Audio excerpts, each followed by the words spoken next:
Today on the show, we get an update on the Cayuga Nation dispute, discuss possible changes in the city of Geneva, and even take a look at the presidential race as it stands following Super Tuesday. I'm Josh Durso for FL1 News, and this is the Debrief Podcast. Joining me in studio this morning, Jackie Augustine and Gabe Petrazio. Welcome. Here we are. Another day. Morning. And the presidential race is continuing. The primary process is continuing. The first sort of, I guess, let's start with just some follow-up thoughts from Super Tuesday. What was sort of the big takeaway from the day? And then afterwards, I've got a frustrated reader who sent me a question who I wanted to throw at you guys as well. But first, Jackie, sort of broad takeaway from Super Tuesday and what we saw play out.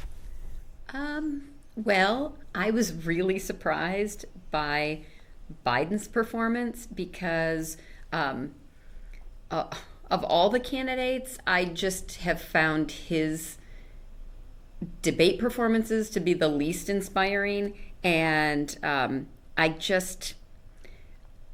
would have liked Joe Biden 4 years ago. I think that was his time to run if he wanted to run. But I don't know. He gives me the kind of the creeps. I don't know how to say it. I'm not enthusiastic about him as a candidate. So I was really surprised that, you've got Bernie Sanders who, was arrested during the civil rights movement and has just been kind of consistent in his positions his whole life, coming up against Joe Biden, who's been on the wrong side of some really critical issues. And I liked him as vice president. I have nothing against him as a person, I guess, but I just thought it's so clear. I did not expect that. But I think if you actually look at the numbers, if you combine like Bernie Sanders and Elizabeth Warren, who are what I would consider like the left lane of the primaries, if you compare their results, they're over 50%. Joe Biden is pulling ahead with 29% of the primary vote. And that, I guess, is what makes you a front runner. I don't know. So I was a little disappointed, and it took a turn I wasn't expecting. Isn't it interesting that, to me, it seems that so much of the focus is on who's electable in November and not necessarily who actually aligns with whatever the Democratic Party is right now, because it doesn't really seem like, if you're looking from the outside, that Biden is a good reflection, I guess, of what the Democratic Party is right now, at least from a value standpoint and a voting record standpoint and all of that. So it is interesting. I also found the fact that here we are post Super Tuesday, and the two front runners are both closing in on 80. Yeah. Mm-hmm. And that is like, I don't want to put too much emphasis on that. And I know some people think that it's sort of, cheap to go there and to go down that road. But listen, at the end of the day, this person whoever is elected has to be capable of serving for 4 years and then potentially for another 4 years after that. And I don't see a scenario where this ends favorably for the Democratic Party if they go the route of choosing someone who is that old already. Well, but it's not like they're running against a 40-year-old. No, they're running against the oldest president in history. So I don't know that necessarily that the fact that the Democratic nominee will be old is a disadvantage, because it's just going to be old guys one way or another. But the electability issue bothers me, and it's because I'm not a consequentialist, right? I don't believe you should make decisions based on your predicted outcomes, because you don't know what's going to happen. Half the people I talk to who say, well, we've got to go with Biden because he's the only one who can win, are also the people who told me that Trump would never win. So nobody knows what's going to happen. There are so many variables, things that we're learning about and things we still have no idea are even playing into this. Mm-hmm. So for anybody to say, oh, well, I'm not going to vote my principles, I'm going to vote what I think is expedient because I know what's going to happen, play the lottery then. If you actually want to improve your life, do that, because you don't know what's going to happen in the election. But don't play the lottery either, because you're not going to win because you don't know the future. It's a waste. Yeah. Gabe, you cannot predict the future. Your sort of takeaway, your big takeaways, I should say, broad takeaways from Super Tuesday. Of course, no voting took place here in New York State, but we're talking about this because it's pretty much been the only thing in the news cycle for the last 72 hours or so. Building off of Jackie's point, I agree with you. I was shocked with the resurgence of Biden coming back from South Carolina at first, and how that he really came back from the dead, so to speak, at that point. I think also what's really interesting is that, yes, Biden won quite a lot of states, handily won places like Alabama and things of that sort, but did not necessarily do well in Texas, or comparatively speaking to Sanders. Texas, Maine, I think, was also another really contested state, and I think it was Michigan, Michigan, I think it was. And so it's interesting to see that what would have happened if Warren dropped out of that race, to see where those votes would have went, because she was obviously the third runner in all of those states that were Bernie lost, essentially. So I think that'd be really interesting to see, because Biden won narrow-edged victories in those states of the 6 that he captured on Super Tuesday. So a great piggyback off that point. I'm glad you brought it up. Suzanne from Canandaigua writes us to say, I am a frustrated Elizabeth Warren supporter who isn't confident in Biden or Sanders. Where does Super Tuesday leave the Democratic Party? That's her question. And the reason why I wanted to read it was because it sort of seemed to be the broad takeaway, obviously, after we got word this week that Warren was, in fact, bowing out of the race. She still holds a lot of power. I mean, she has delegates that will undoubtedly be useful to some candidate down the road. I wanted to get your perspective, Jackie, because I could only imagine, and we talked a little bit before the show started, you had that big grin on your face, because it seemed like for someone who was the front runner last fall, like Warren was, that this is an incredibly peculiar turn of events to get to a point where she is the one who's bowing out of the race and not Biden or Sanders, because it seemed like if you are, and this is just my opinion being infused in, if you were looking for the balance of sort of both sides, I guess, of sort of the centrist and the true liberal progressive part of the party, it seemed like Warren was the answer. And here we are, and she's no longer in the race. Yeah, it makes me sad. I really like Elizabeth Warren. I think she is a public policy powerhouse. Like, she knows her stuff. She is able to explain it in a way that's relatable to people. I mean, some of her descriptions and analogies are great. I thought even her spoofs on Saturday Night Live positioned her well. I mean, really captured the fact that she knows what she's doing, right? She's the mom who's going to take care of everything. And I think that it's frustrating, because I am a Sanders supporter, and I do like Elizabeth Warren, and I was kind of hoping that there would be some merging of the two of them on a ticket, one or the other leading the ticket. But I think, given her public policy commitments and the way that she has really stayed committed to what she believes in, there's no way she can endorse Joe Biden, because that would just undercut, because, I mean, she keeps saying, we don't have time for small ideas. I mean, Biden, the moderate, let's just worry on, winning this election and we'll see what happens. That is the small idea. That is the smallest idea. So I'm hoping that Warren supporters come into the Bernie Sanders camp and say, yes, this is the conversation that needs to keep going, because even if Biden ends up being the nominee, it will be impossible to ignore the need to take things like health care, child care, student loan debt seriously, right? Because if everybody just goes to the middle, those ideas won't get the traction that they really need. Is there any cause, and I'm curious, what have you seen that has, when Democrats were going through the early stages of sort of deciding what they wanted or what they didn't want, what separates a Bernie Sanders supporter from an Elizabeth Warren supporter? Because it seems like a lot of people on the outside, or even maybe some people in the Democratic Party, can't really parse that out, even though it seems like both sides are very dug in, and both individuals have a very like cult-like following in terms of just how strong they feel about the individual. Yeah, I think from people I have talked to who really liked Bernie Sanders but didn't like Elizabeth Warren, which I find a strange position.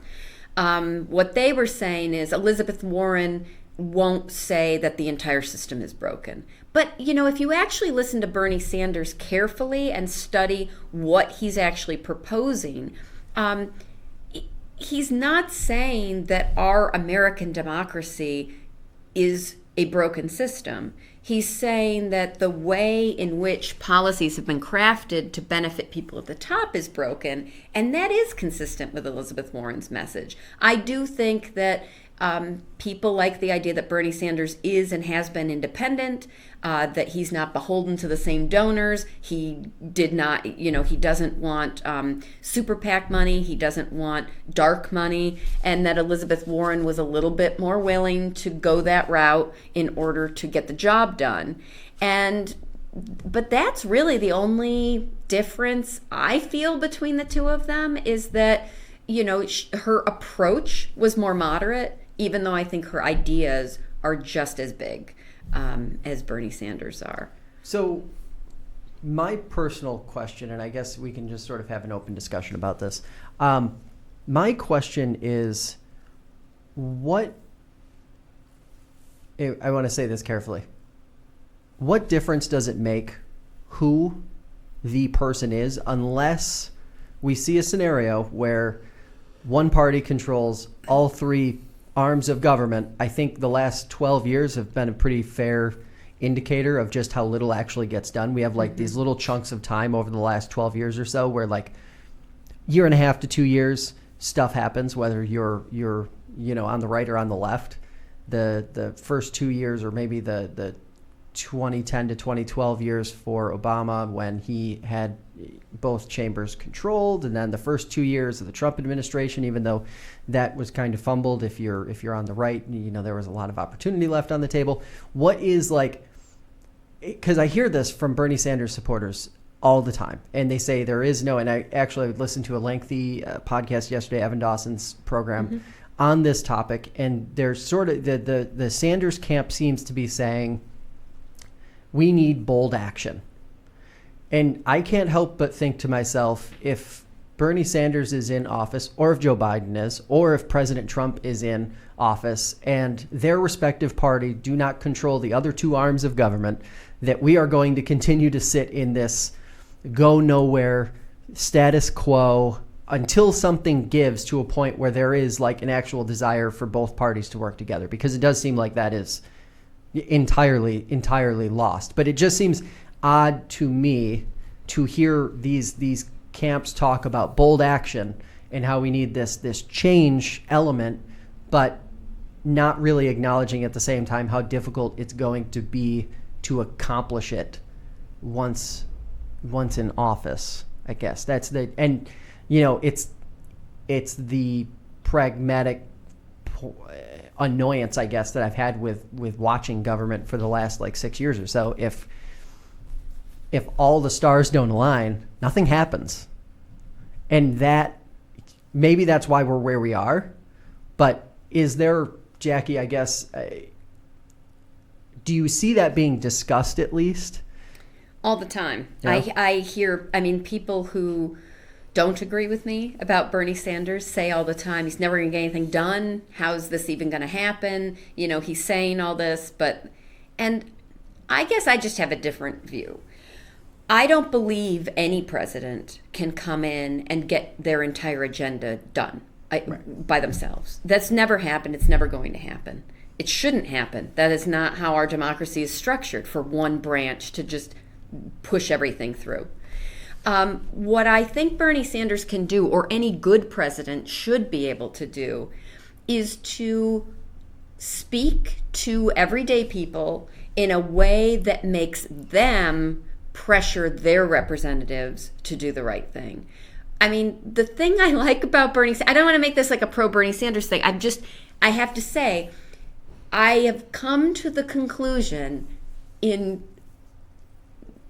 just complete in front of my face that the problem in the world today is people's cowardice, right? People who are afraid of what other people think of them. In the case of politics, getting reelected, their ego is so caught up in a notion of acceptance or praise that they lose sight of doing the right thing. They have no moral compass that's guiding them. They just do whatever feels right to them at the moment, or not right, but good.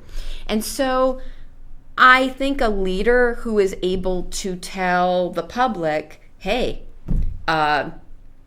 you got to demand more. You've got to use the currency that you've got. The currency you've got is you've got elected officials who want to stay in office. So how about you tell them, if you want to stay in office, start working for me. And people will say that the turnout numbers have not shown that Bernie has been able to mobilize people, but I disagree. I think if you look at his rallies, if you look at town hall meetings, now bringing forward ideas of universal health care, student loan debt forgiveness, the message is getting out there, and there is more pressure, I think, on local, regional elected officials now to answer about some of these things. And that, I think, is the best you can hope for in a president, is the messaging and the call to action. Right. But I know that's an unpopular view. And there's a long... It's too naive, but... We got a long way to go before this process is fully played out. And of course, we just sort of touched on it here. We'll be talking more about it as the next couple months play out.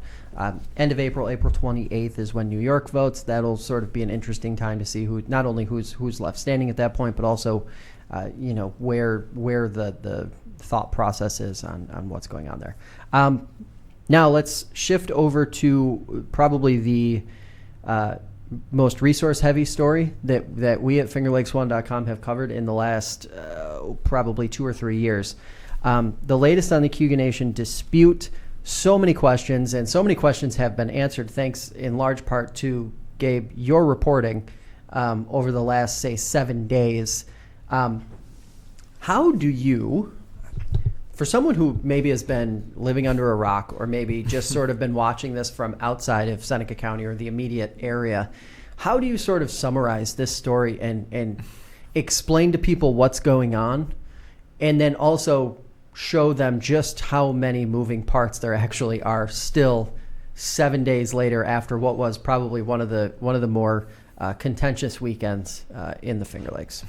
You have a big ask for me today then to run through it. But I guess to start it off, I think one of the important things is, so 2 Saturdays ago was when the demolition took place, and how that there was a raid on the properties, which was approved by, allegedly, the Cayuga Nation Tribal Court, and is sanctioned, which is under Clint Halftown, the Halftown Council, which is the federally recognized BIA, or the Bureau of Indian Affairs leadership, technically speaking, as they put it, went in, apprehended, zip-tied, and basically dragged these people out and made them watch, how, their properties were destroyed. So in total, 12 properties were destroyed on 5 different parcels of land, which are all fee land, which are not in trust, meaning that they're not technically recognized as reservation land for the Cayuga Nation, although the Cayuga Nation argues that it in fact is their territory still, even though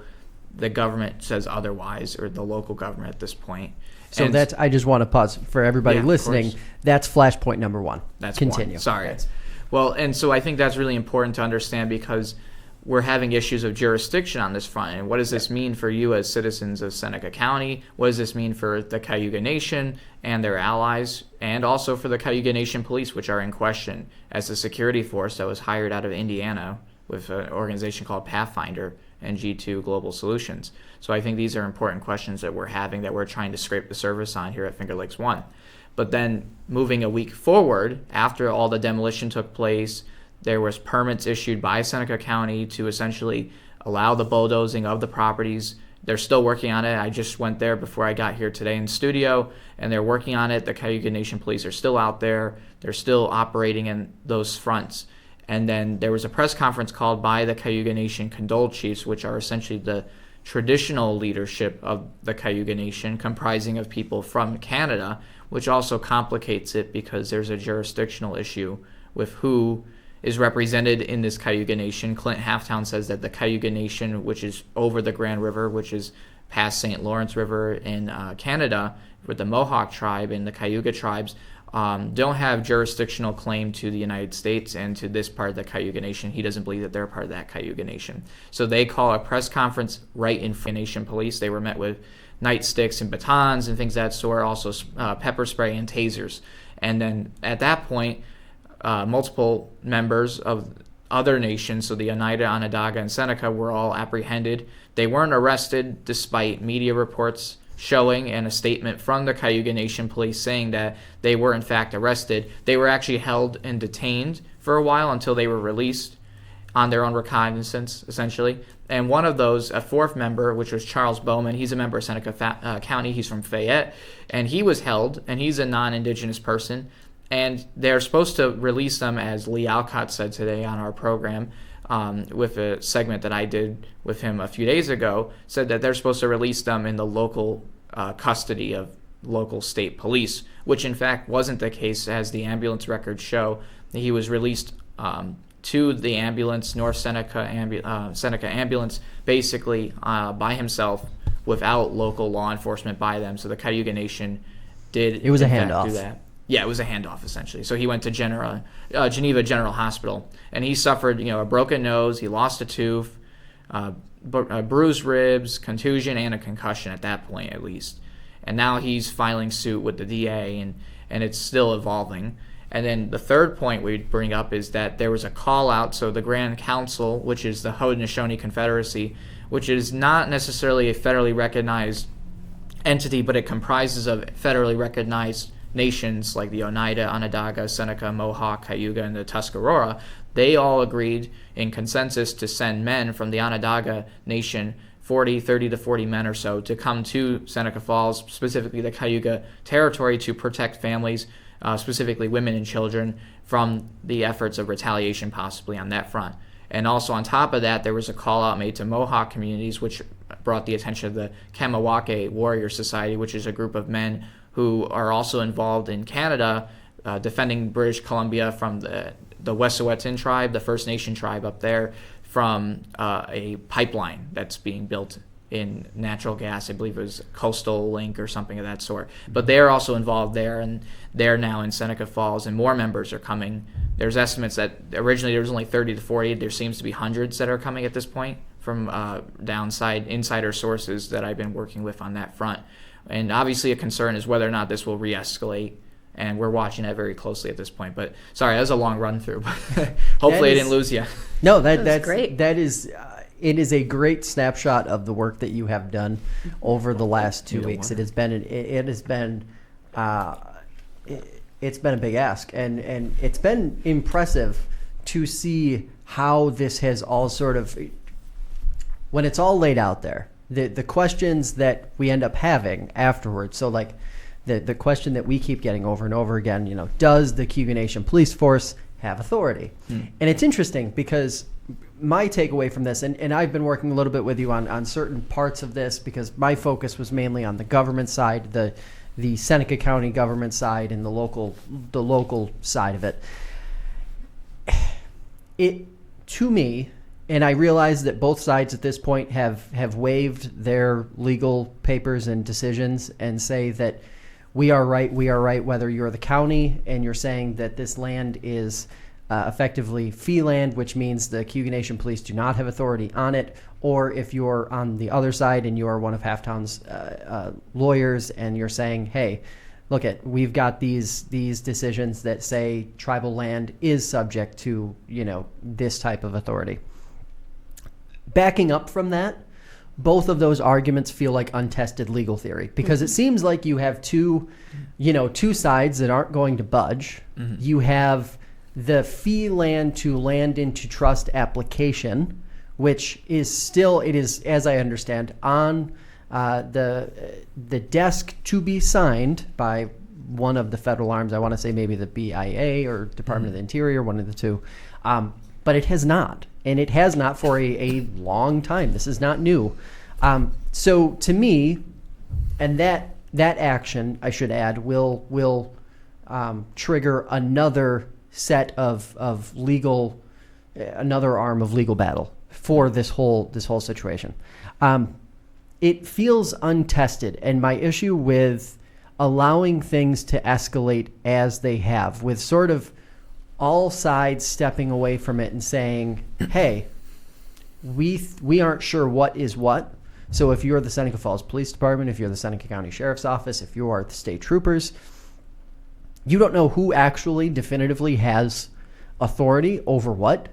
And it just creates this, and I realize they are doing their absolute best to make sure that everyone who lives in the area and make sure that Seneca County residents are safe, creates this scenario where there is a public safety risk because a decision hasn't been made effectively by the federal government. And you also have this issue where you have the Halftown faction and their legal representation saying, we are the federally recognized leadership. But if you go back to the letter where that sort of begins, that also might be sort of a shaky ground to try and make an assessment like that. It's certainly in question. Yeah. I mean, you've got a scenario where essentially the federal government is saying, hey, look, we are recognizing the Halftown faction as the entity that we're going to pass federal funds through to fund the Cayuga Nation. But that does not translate to Cayuga Nation leadership. Like that, the tribal side of this has not been worked out. And it's just interesting because, the federal government, despite this story getting national attention, literally, we're talking, you interviewed, and it was a great interview. You really should go back and listen to it if you're interested in this story. Your interview with the indigenous rights lawyer in Seattle, Washington is incredible because it shows how much traction this story has gotten across the board, and yet we still see the federal government not doing anything. And it's just incredible. And it's funny, Jackie, you joked when we came in because you were reminded that a long time ago you wrote a column about this apparently, and you had even forgotten, but that shows you how long this has been rolling on for, basically two full decades now. Right. Well, I mean, it used to be the case that there was a real fear that there were going to be land seizures, and all of this was up in the air, was undecided. And then, interesting, this kind of ties back to our prior discussion about our own elections here. The method for selecting a tribal leader is for the elder mothers of the community to select someone. They did not select Cliff Halftown. That's right. And I have to say, this is the problem when you ignore the wisdom of the women in the community, right? Because what leadership believes that the right thing to do is in the middle of the night to demolish property, right? First of all, if something is required, it's the right thing to do, you don't do it under the cover of night, right? You do it in the sunlight. But I mean, that destructive element, to me, the actual human story, the human cost, gets lost in the legal wrangling, in the jurisdictional issues, because, I mean, you have people whose livelihoods are threatened, not just economically, but personal safety, sense of well-being, not knowing, I mean, I can't quite express enough how aggressive that action is and what kind of ripple effect of fear that sends through a community. So I don't know what the answer is. My heart goes out to all the people being affected by this who have to wonder, is it anything goes? Are we in a situation where anything goes? Could the Cayuga Nation police force do whatever they want? can they do whatever they want? That's the question. And that is the question. And it does, I agree with you. It seems like somebody has to step in with just a basic declaration of human rights and say, Right. here is what's off limits. Here are the boundaries. Well, and let people know, here are the things that will not be tolerated, whether that requires federal marshals, state police, Seneca County Sheriff, Cayuga Nation officials, other tribal security forces, I don't know. But there has to be a boundary, and there is no leadership. There is a complete vacuum, not just within the Cayuga Nation, but regionally, state and federal, of anybody saying, I'm sorry, this is out of bounds. Well, and that was one of the things that sort of boggled my mind, was that you have this scenario where, say you do take the argument, and I've heard plenty of people make this argument on Facebook and other places where sort of discussions and debates about this have been flowing. It was Clint Halftown's property. He can do what he wants with it. And all I can think to myself is, for a guy who is supposed to be the leader of this group, of this population, he had to demolish his own property in order to take possession of it. What does that say about your leadership status? Yeah. Like, you have been trying for the last 5 years to reclaim those properties, and you very, very carefully crafted a press release immediately afterwards saying you took back your property, but at the end of the day, you literally had to level buildings to get your property back. And you had to leave families, and this was the thing that we heard immediately after the initial demolition, families within the Cayuga Nation who were literally worried about whether their home was going to be next, because they're essentially renting from the Halftown faction, the Cayuga Nation. Yes, the vacuum element is real, but the human rights side of this is also the part that I feel like is getting lost, unfortunately, because you're talking about an underrepresented group. You're talking about a group who doesn't have a voice through the traditional means. And that is the part that, as we've gone through covering this story from start to finish, that's sort of been a big sticking point for me personally, is trying to ensure that there is, adequate representation of that side of this, of the human side of this, because we're, bulldozers and demolition of buildings, that gets clicks, that gets eyeballs. But I have been equally amazed at how many eyes and how much readership the human side of it has received. But there are so many of those stories to be told that it would almost be impossible for us to tell them all. But so I guess, Gabe, my sort of throwback question to you to sort of figure out where this is going, and maybe a little bit of a tell in terms of where our coverage is probably going to end up.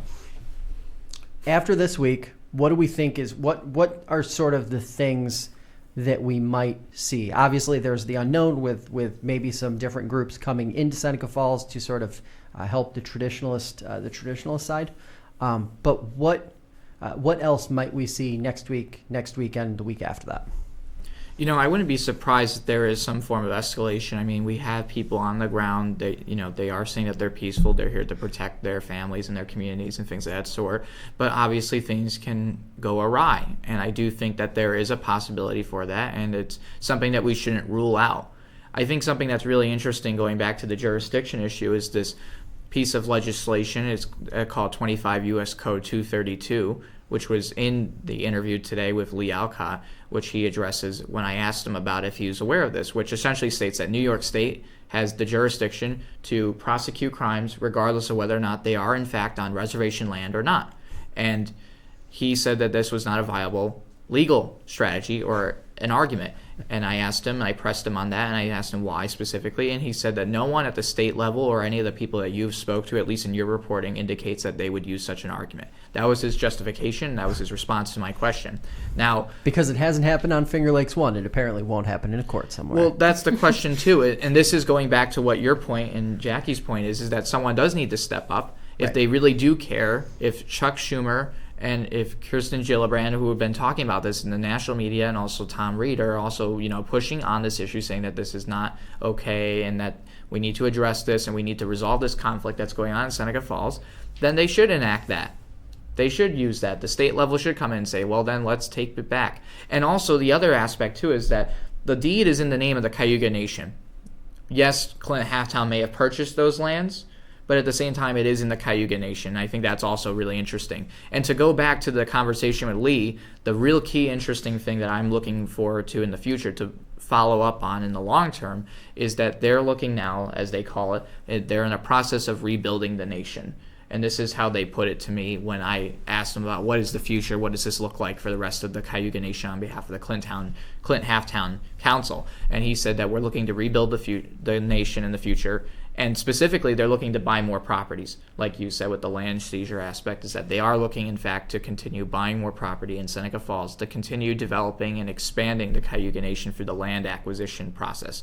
Because the fact that they lost the lands during previous treaties and selling off the land, now they're trying to reacquiesce those properties. So that is something to look forward to on that end, to see how many more properties are, in fact, acquired by the Cayuga Nation, and they are in fact not under Clint Halftown's name. The deeds do represent them as under the Cayuga Nation, which is really important to contextualize as well. So backing out away from that, we're going to move into Ontario County now.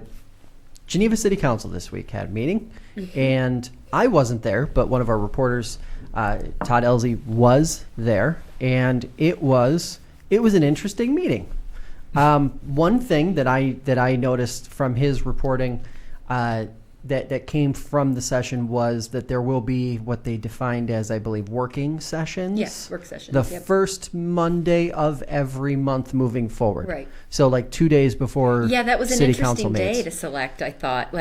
Usually I've been on councils that have had work sessions in the past, and it was usually the third Wednesday of the month, right? You meet the first Wednesday, you Balance do it the regular out. business. Yeah. The second or the third Wednesday, you come in and you talk about what came up at that last meeting that needs more attention, what's going to come up at a subsequent meeting that you want to get more information about, or any new things that just didn't fit in the kind of normal rhythm of the regular meeting.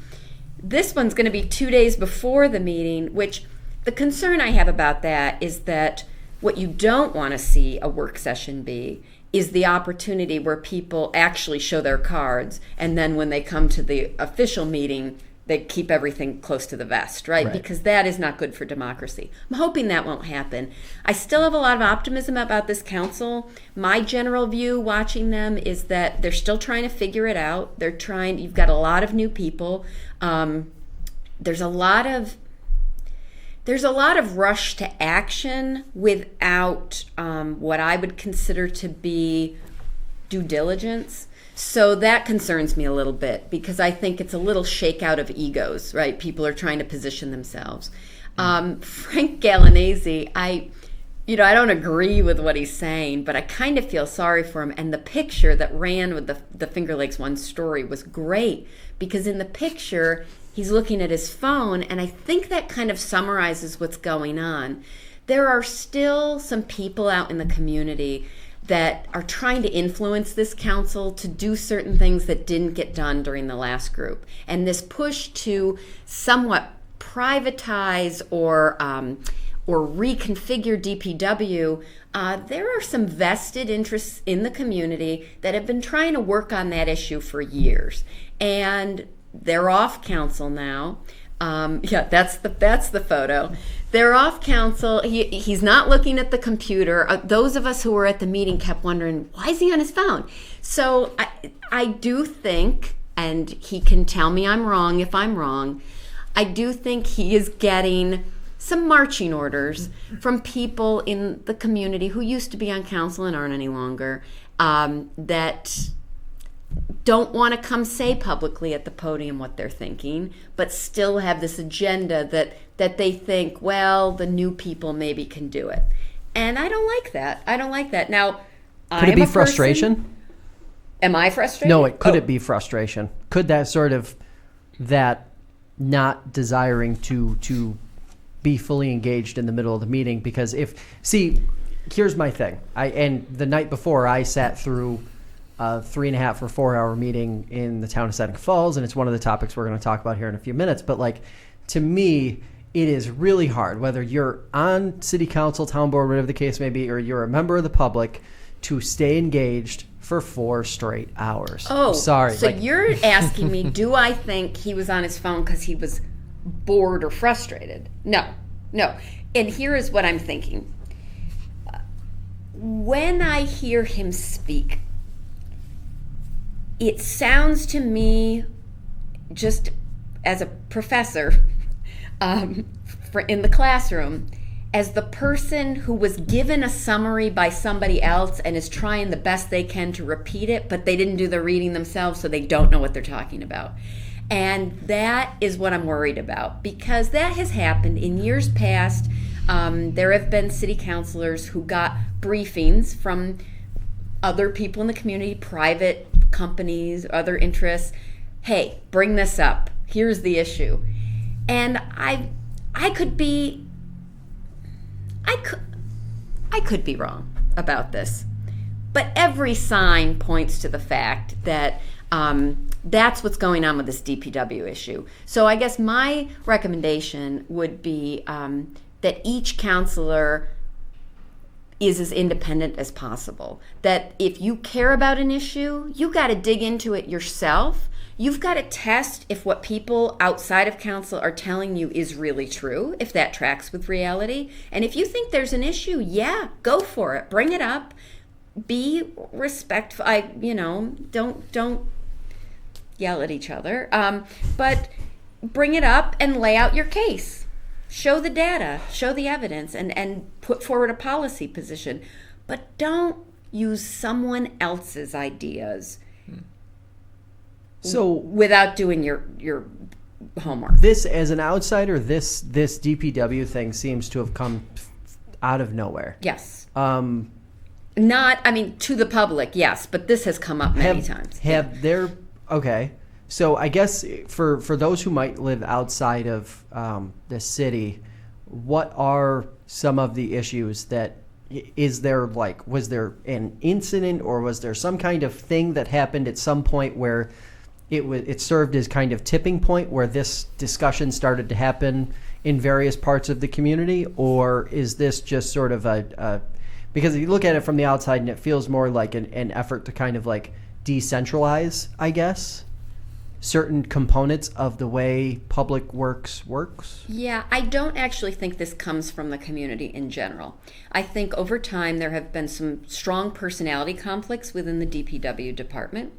I think that those have not been totally resolved. So I think, anytime there's an axe to grind, someone's going to say this is the way it needs to be done, and that's it.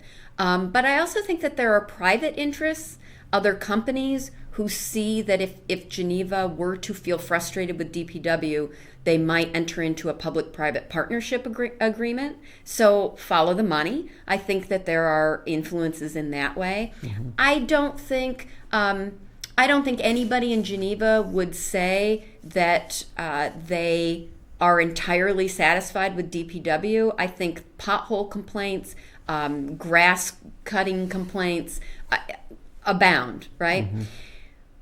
However, I think that the way to address those issues are being kind of conflated with this other underlying agenda that's being put forward. So that's my concern. I didn't actually see, I don't see the DPW discussion as that big of a deal, because I don't think it'll go anywhere, because I don't think you actually have anybody putting forward real proposals, because nobody's done the homework. And that's more what frustrates me, because that came up on several issues that City Council was dealing with. I understand it doesn't pay anything. I mean, you get paid 10 cents an hour maybe when you're at a meeting, but and I know it's a part-time thing, but at least when you're getting started, it's a full-time job. You've got to give your attention to getting up to speed. And we're a couple months in, and I guess I am expecting maybe a little bit more, due diligence before some of this stuff hits the floor. Just a quick update on another issue in Ontario County that we had covered last week. Mary Krause, County Administrator, went on paid leave last Friday to deal with a personal matter, according to Board Chairman Jack Marin. Last night, the Ontario County Board of Supervisors met. We have a story up about that. Todd was there, and we didn't get an actual update on the why or anything else. They did go into an executive session, but that is, it feels like that is where this is going to be left. Todd did ask in follow-up to Chairman Marin if there was, and what the sort of barometer was in terms of thought process on Krause coming back. He'd said it was we don't know situation, so we'll wait and see. That is where that stands. Jackie, this was one of those things that came out of left field. I guess even if you were in Ontario County, if you were outside Ontario County, it was really out of left field.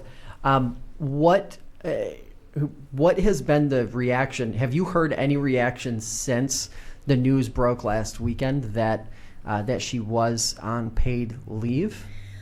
I had just thought maybe there was some medical thing or something. Like, I don't know. I've not heard anything that would make me have any cause for suspicion about her leaving. I mean, sometimes stuff happens.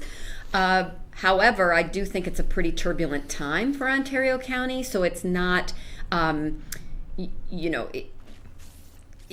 if there are other reasons, they ought to come forward with them, because I think in the next coming months, there's going to be more pressure on the county to actually, in terms of Casella, respond to multiple breaches of the contract, and to find out if there's ever going to be any teeth to what's going on. That came up at City Council. I think patience is running out, and it's not a good time to have interim leadership. Mm-hmm. So another topic that I wanted to touch on, the town of Seneca Falls. Everybody knows how much I love talking about Seneca Falls. Town board met this week, met on Tuesday. It also was a marathon session. There were 34 or 35 agenda items. Under new business alone, the town considered, or the board considered, a bunch of different things. A couple points I want to hone in on here. The town manager debate briefly came up again. It came up at a workshop session last week, which was on a completely different topic, but it briefly came up, and then it came up again. And the board, it would seem, if I were sort of gauging where the board would vote present day on whether the town of Seneca Falls needs a town manager or not, would be 3-2 to vote it down and to vote against it. And the three board members who would be voting against it, my assumption here, and they can correct me if I'm wrong, would be Doug Avery, Dave DeLalis, and Steve Churchill. Now, interestingly enough, there was, from various parts of the group, there were questions raised about whether the town needs something like that. And I wanted to kind of use the meeting to contextualize that question. If you have 30 plus agenda items on your agenda and you have effectively no full-time management humans working in town hall, you aren't going to get things done. Things are going to slip through the cracks, or you're just going to repeatedly debate the same things over and over and over again. I do, as a caveat, think the town of Seneca Falls should consider creating a monthly workshop session. However, it seemed a bit contradictory when Councilman Churchill, when he proposed that a workshop session be held on the town manager concept, to get the public's input and to sort of have the board talk about it as well and bat the idea around. He made it very clear that this month would simply not be doable in terms of scheduling, and maybe they could reconsider it next month. It's funny when you have a group of people, or a person for that matter, saying, we don't need a manager, but Me as town councilor or town supervisor, I don't have time to do this. It's the ultimate contradiction. And look for a column in the Finger Lakes Times next week on this topic because it drives me up a freaking wall. This has just been, it's been the thing that has stopped Seneca Falls from being able to really maximize the good things that are going on. The issue for the last 5 years has been the town board. And this town board right now, as it sits, the way it navigates a meeting, it is very clear that this is not a board that's going to get things done. It just isn't. I think every member has their pluses and their minuses, so to speak, their ups and downs. They have good points. They all at various times brought up good points on various things, but they don't seem like the kind of board that's going to be able to get together and really get things done unless it is that sort of coalition that was formed during the last election cycle, which, by the way, is split by party lines. It is just this fundamental thing, I guess, that Seneca Falls is stuck dealing with now, that for the time being, the wheels of government are going to move really, really slow. I do hope that I am hopeful that if a public workshop is held, that the town board will see the light at the end of the tunnel, and they'll see the benefit that having a manager would offer them to be able to work on policy and to actually see the things that they are very passionate about get finished and get done. How you finance that, why you finance it, what the price point is. I think those are probably the issues that come up next, because I think there's a pretty significant contingency of folks in Seneca Falls who feel like, we're a little town, or this is a little town. Why do we need a town manager? But at the end of the day, if you look at the services that the town is providing and, frankly, the size of the town, it is at the very upper end of what towns are. It is a very large town with a pile of services. And at the end of the day, you do need some sort of management figure, and it can't be the town supervisor. It can't be the town supervisor at, $12,000 annually. It can't. Like, you can't expect that. And especially when you get into these scenarios where you ultimately have folks who are retired or, really just looking for part-time ways to give back to the community, you can't put that burden on those people. You just can't do it. And this may feel a little ranty, but at the end of the day, it's one of those things where, there's so much to be excited about in Seneca Falls, especially with the DRI win and how progress is being made there. And the town of Seneca Falls has the potential, at least, to look very different in, 2, 3, 4 years. You just really hope and you'd really like to see the community also at the same time have a government that works well, that gets things done, and that doesn't trip over itself and get hung up on sort of almost what feel like personal grievances with each other rather than the issues of the day or the issues at hand. And Jackie, feel free to intervene and tell me I'm completely wrong if you think, as someone who has watched Seneca Falls up close, and by the way, written about Seneca Falls before, that Seneca Falls isn't a great candidate for a town that should have a manager of some kind. Yes, we've been saying this for a long time. I mean, good Lord, if anybody needs organization, it's the town of Seneca Falls, because look at what's going on. I mean, we could start with the landfill, or we could leave that the big elephant in the room, right? I mean, if you don't have a point person for major negotiations, for interactions in terms of state funding, for your department heads to report to on a consistent basis, then you have no accountability. You have this diffuse accountability structure. Now, granted, I am not saying that a town board that has a town manager abdicates its responsibility. No, always the buck stops with the elected officials. Policy. However, policy. Right. Elected officials should be elected to set the policy of the community and to hold an administrator accountable for getting that done in an efficient and effective way. I don't understand how you balance both. I mean, I can't imagine the city of Geneva without Sage and Adam, right? Like, I mean, you know, a city manager and assistant manager makes sense. Now, people would say, well, Geneva is a city and it's bigger and it has, you know, more things to manage. But as you were saying, Seneca Falls has a lot of moving parts. I was stunned that they received the DRI given the governing structure or lack thereof, right? I didn't understand how they can be effective stewards of $10 million. I looked at how that worked in Geneva, and it was not a perfect process. I don't understand how Seneca Falls is going to take that money and distribute it in a way that taxpayers can feel was a confident and well-chosen investment. Now, I'm sure they'll find a way. But yes, they need a town manager. Yes, that is a good investment. If you select the right person and the town board actually holds them accountable. You can't just be doing what Geneva used to do, not Matt Horn, going back before Matt Horn. Geneva used to hire these city managers and just say, well, there's the expert, let them do it, and then we can all go home. No.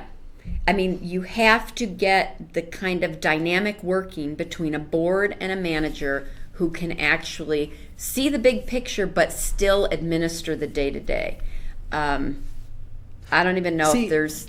Here's the thing. You should do it. Because, yeah, okay. The interesting thing to me is that these comparisons between Geneva and Seneca Falls, it's fascinating. Like, people look at Geneva like this gigantic mecca, this thing. Like, I live, full disclosure, I don't live here anymore. I live in Rochester, and that's life. But the flip side of that is the population of Seneca Falls, depending on where you look and sort of what you're considering the actual boundaries, is like between, say, 7,000 and 7,400 and maybe like 9,000, depending on what the specifics are.